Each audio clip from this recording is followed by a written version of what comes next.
Magandang gabi, Philippine Air Force. Alamin natin ang magiging lagay at taya ng panahon ngayong gabi ng Miyerkules, 08 April 2026.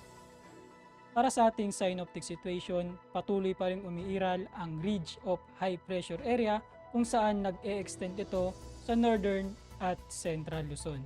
Dahil dito, asahan pa rin bukas sa buong Luzon, kasama na dyan ang Metro Manila, buong Visayas, at Mindanao ang mainit na panahon, bahagyang maulap hanggang sa maulap na kalangitan na may mga pulupulong pag-ulan, pagkidlat o pagkulog, lalo na sa dakong hapon o gabi. Para sa magiging lagay at taya ng panahon sa loob ng 3 araw simula Biyernes hanggang Linggo sa Metro Manila, Cavite, Lipa City, Angeles, Puerto Princesa, Kalayaan Island, Mactan, Zamboanga at maging sa Davao, asahan pa rin ang bahagyang maulap hanggang sa maulap na kalangitan na may mga pulupulong pag-ulan, pagkidlat o pagkulog.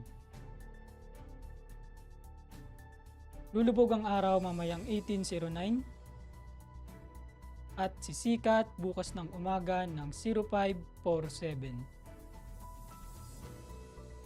Meron tayong 66% decreasing moon illumination.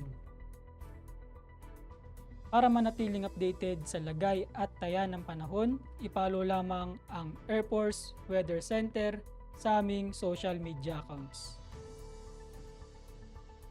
Yun lamang po ang lagay ng panahon ngayong gabi sa ngalan ng aming commanding officer na si Colonel Alvin Jan Cugador, PAP JSC. Ako si Sergeant Antonio Emrilli Jr., Weather Broadcaster ng Air Force Weather Center. Muli, magandang gabi, Philippine Air Force.